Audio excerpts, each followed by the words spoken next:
I sold my family home, the one my mother and I had built our entire lives in, the one with the huge oak tree in the front yard where I used to hide my secret treasures. I sold it for $980,000 in cash, and I did it all without telling my father.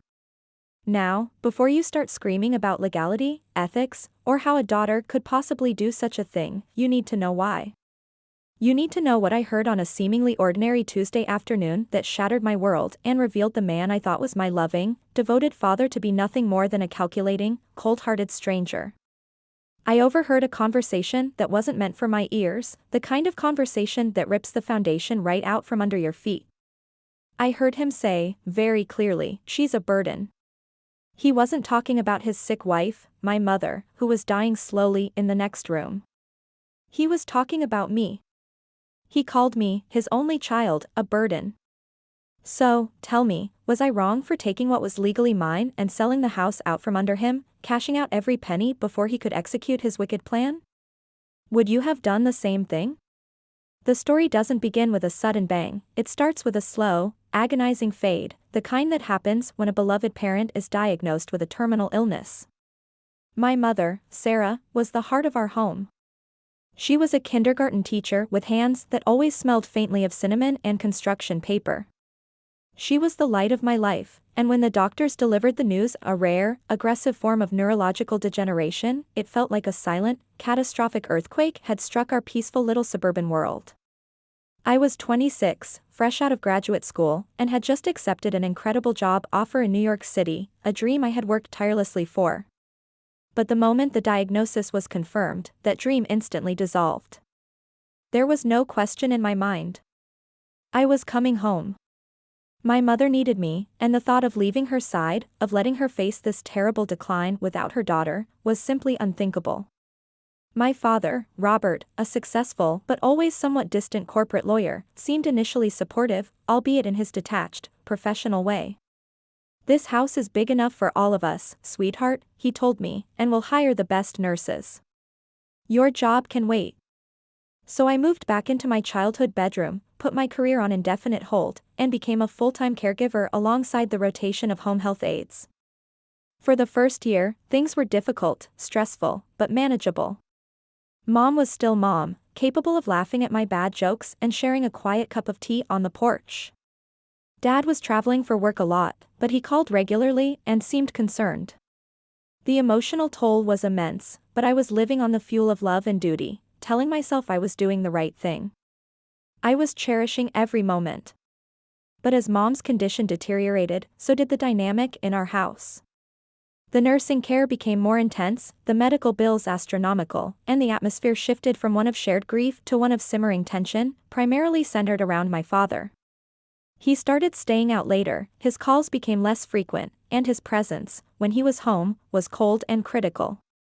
He would sigh dramatically when a nurse needed to call him about a change in Mom's medication, and he grew visibly annoyed at the sheer logistics of her care. He started making comments, not directly to me, but to the health aides or under his breath, about the cost of it all, and that he'd drag on his time. I tried to ignore it, rationalizing that he was under stress, too.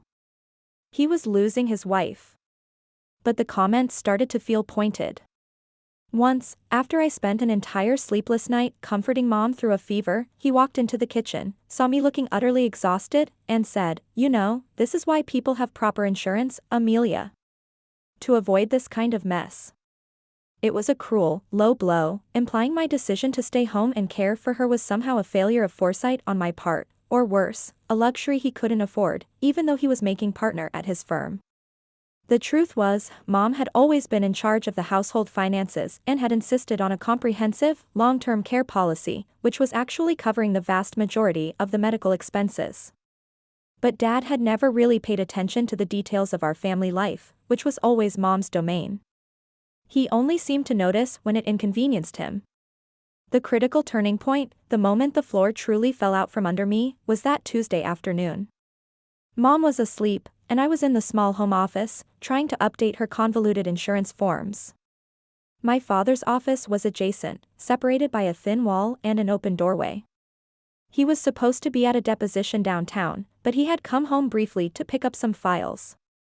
I heard him on the phone, his voice low and conspiratorial, but the acoustics of the old house were such that if I was quiet, I could hear every word. I initially assumed it was a work call, something about a big client. I didn't mean to eavesdrop, but then I heard a name that froze my blood, Linda. Linda was a younger paralegal from his firm, a woman he had mentioned in passing a few times. His tone was not professional, it was sickeningly intimate. He was laughing, a warm, genuine laugh I hadn't heard from him in years, certainly not directed at me or Mom. Then came the words that changed everything. He was talking about the house, our house. No, we're stuck for a little while longer, he sighed, the warmth instantly gone. Sarah's condition is dragging on, and I can't move until until I can legally dispose of the property. The house is jointly owned with Amelia. He paused, listening to Linda's response, and then delivered the fatal blow. And honestly, Amelia is a burden. She insists on being here, acting like Florence Nightingale, and she has to be bought out of her share. It's an unnecessary complication and an expense I hadn't factored into our new life together. I'm meeting with the lawyer next week to explore my options for transferring the deed after the inevitable. Don't worry, my love. As soon as the paperwork is clear, we can sell this mausoleum and buy that condo in the city you love. Then we'll finally be free. He's meeting with a lawyer next week. He wants to legally dispose of the property. He called me a burden. The sequence of those thoughts hit me like a physical punch. It wasn't just that he was having an affair while my mother was dying, it was that he had a cold, calculated financial and legal plan to cut me out, sell the house, and start a new life with this woman, all while my mother's illness served as his timeline. He wasn't grieving, he was waiting. He was strategizing. The house was not just the family residence, it was the largest asset, and I was co-owner. My mother, in a moment of great foresight about 5 years prior, had insisted on adding my name to the deed, a decision my father had fought at the time, arguing it complicated his estate planning, but which Mom ultimately won, citing it as an early inheritance to help me with a down payment someday. Thank God for my mother's stubbornness. Without that, I would have been completely defenseless. I stood there, leaning against the doorframe, my whole body shaking, listening to the metallic click of his briefcase and the front door closing. He had forgotten to hang up the phone. It was lying on his desk, silently recording the ambient sound of our home, a testament to his carelessness and my sudden, horrific enlightenment. The call had been on speaker, and he just slipped his phone into his pocket with the line still open, only hearing the muted sound on his end, while I heard everything. I listened until I heard the faint beep of the connection finally being terminated. The next few days were a blur of performance. I had to maintain the facade of the loving, dedicated daughter, the daughter who was simply too exhausted and grieving to notice the subtle, evil machinations of her father. I cooked, I cleaned, I helped the nurses, all while a blizzard of fury and determination raged inside me. I realized that my father's options for transferring the deed would almost certainly involve using his legal expertise and influence to find a loophole, to minimize my stake, or to simply drag out the process until I was emotionally and financially broken. I knew I couldn't fight a seasoned corporate lawyer in court, I needed to act decisively and legally. The core of my plan was simple, I was already a co-owner of the property. In our state, as a co-owner listed on a survivorship deed, I had the right to sell my stake or force a partition of the property. However, forcing a partition through court is messy and slow. I needed speed and finality. I needed to beat him to the punch, to execute my own plan before he could even have his meeting with his lawyer. The first step was accessing the original deed and the property's financial records.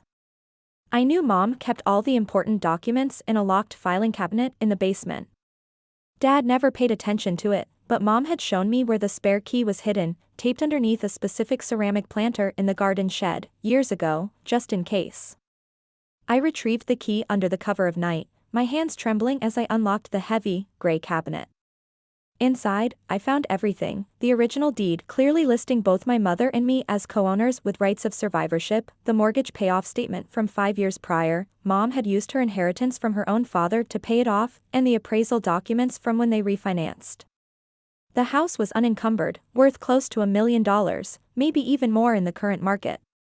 My father was going to be gone for a 3-day client summit in Chicago the following week.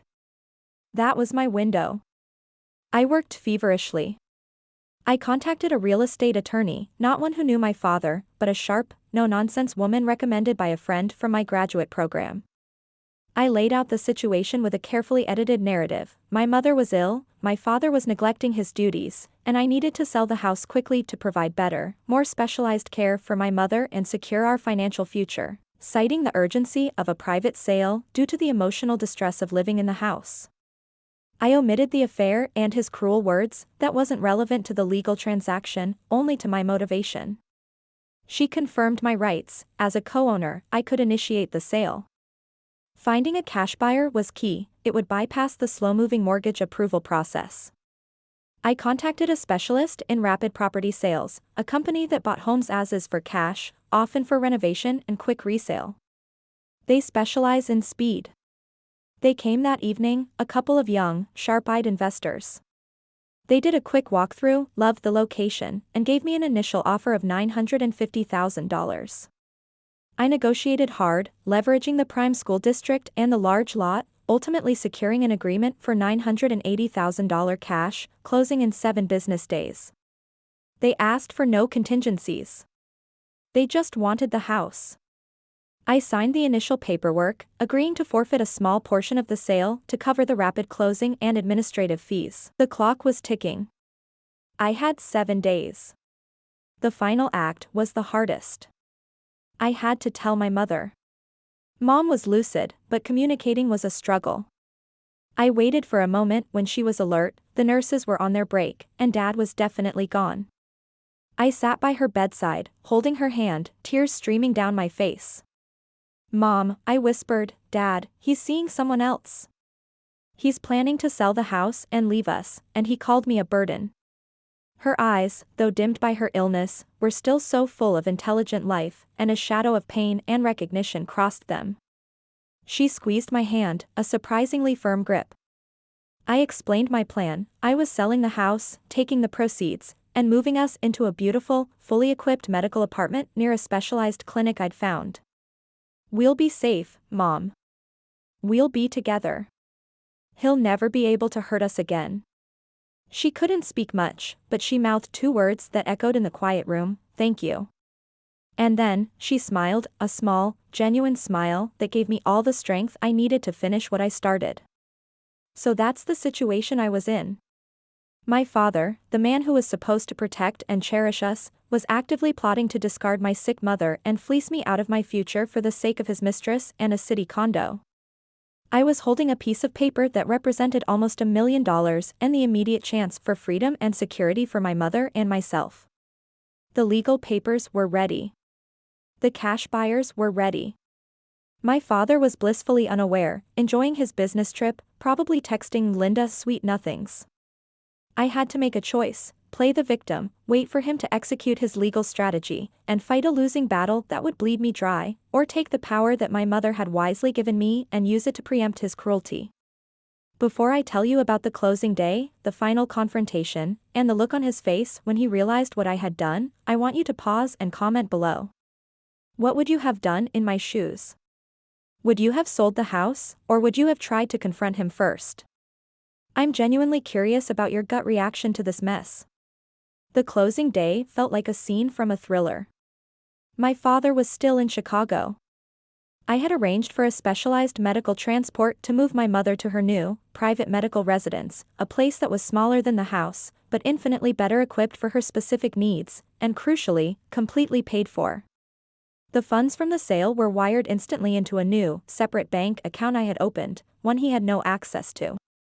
The closing was simple. I signed the final documents as the co-owner, the investors took the keys, and the house was officially no longer mine, nor his. I didn't feel triumph. I felt a grim, cold satisfaction, and an immense sense of relief that my mother was safe. When my father arrived home on Friday evening, everything looked normal from the outside. The moment he opened the front door, however, he knew something was wrong. The air was different. The silence was absolute. The medical equipment was gone. The smell of cinnamon and disinfectant, the lingering scent of my mother's presence, was absent. His face, usually a mask of corporate indifference, contorted into a look of confusion and then, finally, pure, unadulterated rage. I was waiting for him in the empty living room, sitting on a packing box, a simple folder resting on my lap. He shouted my name, demanding to know where his wife and the nurses were. I simply looked up at him, my voice steady, betraying none of the internal turmoil. "They're gone, Dad. Mom is safe and settled in a new apartment that's fully paid for, near a clinic that can give her the care she deserves." His lawyer's instinct kicked in immediately. "What are you talking about? Who authorized that? You can't just move her out of the house. This is medical negligence. I'll call the police." I watched him storm over to the desk, his hand reaching for the phone, and I waited for him to notice the missing furniture, the lack of pictures on the walls, the emptiness that echoed around us. "Don't bother," I said, finally standing up and walking over to the mantelpiece, where the framed deed used to hang. "The house is sold. I sold it on Wednesday. Cash closing. For $980,000. He actually staggered backward, clutching the desk edge for support. You can't. That's illegal. I'm a partner in a major firm, I'll have you disbarred, I'll sue you for everything you're worth." He was spitting mad, but his eyes were filled with panic. That's when I finally revealed my hand. I opened the folder and pulled out 2 documents. The first was a certified copy of the deed, clearly showing both my mother's name and mine as co-owners. "You forgot, Dad. Mom insisted I be put on the deed years ago. As a co-owner, I have the legal right to sell. I took the cash offer, the house is officially transferred, and the funds are safe." The second document was a printout of the full, timestamped transcript of the phone call I had overheard on Tuesday, the one where he had forgotten to hang up. I had secretly recorded his phone line with a cheap voice recorder I'd plugged into the wall jack in the office before he left, a classic trick I'd learned from one of his old crime dramas. The full, disgusting conversation with Linda about getting legally disposed of the property and how I was a burden was all there, transcribed and notarized. I didn't need it for the house sale, but I needed it for the moral victory. I placed both documents neatly on the now bare desk. "I know everything, Dad. I know about Linda. I know you were planning to wait for Mom to die and then use your legal tricks to force me out of my inheritance so you could sell this mausoleum and move on. You called me a burden, Robert. The only burden here is you, and I just bought our freedom." The silence that followed was heavy enough to crush him. He read the transcript, his face draining of all color. He realized the depth of his exposure. The legal battle would not be a simple property dispute, it would be a nasty, public affair that would destroy his reputation at his prestigious firm, especially with the evidence of his callous, cold-hearted intent towards his sick wife and daughter. I told him he had a choice: he could sue me, start a humiliating public court battle he was guaranteed to lose once I presented the transcript and the full context to the judge, or he could accept that he was left with nothing. I had taken the entire $980,000. The cost of my mother's new care facility, the medical equipment, and a substantial emergency fund were all secured. I offered him a final, cold concession. I had left a cashier's check for $50,000 on the desk, a fraction of the sale price. "This," I stated, my voice like ice, "is your severance package. It's enough to cover a decent lawyer for a few months, or a down payment on a small apartment. Take it and disappear. If you ever contact me or my mother again, I will release this transcript to the media and to your firm's ethics board. You will lose everything, Robert. Your career, your reputation, everything. Walk away now, and you keep your dirty secret." He took the check. He didn't say another word. He just picked up his briefcase, walked out of the empty house, and drove away. He didn't even pack a bag. I later heard through the grapevine that he and Linda didn't last long, his loss of status and the shadow of the scandal likely proved too much for her taste. He lost his partnership and ended up taking a teaching position at a local community college in another state, a miserable exile. As for my mother and me, we found a peace we hadn't known in years. The medical apartment was sunny, comfortable, and, most importantly, paid for. The funds from the house sale provided a cushion that allowed me to hire the absolute best 24/7 care team. I was able to spend my remaining time with my mother not as a frantic, overworked nurse, but as her daughter, holding her hand, reading to her, and simply loving her. She passed away quietly 6 months later, at peace, surrounded by love, and with the dignity that my father had tried to steal from her. The house, the money, the conflict, it all faded into the background. All that remained was the quiet strength of my mother and the knowledge that I had protected her and myself from a man who had chosen greed over his family. I don't regret what I did for a second. It wasn't revenge, it was self-preservation, and the ultimate act of love for my mother. If you made it this far, thank you for listening to my story. It's hard to share something this personal, but I felt people needed to hear the truth about what happens when you decide to fight back against true betrayal. There were so many sleepless nights, so many moments where I questioned if I was going too far, but in the end, I know I did the right thing. I protected my mother's legacy and secured my own future. Like this video if you were on my side, if you think I was right to sell the house and expose his plan. Subscribe for more stories like this, where the real world often turns out stranger and more dramatic than fiction. And please, share your final thoughts on this whole mess, on my father, on my mother's foresight, and on my final decision, in the comments section below. I'll be reading them all. I'll see you all in the next story.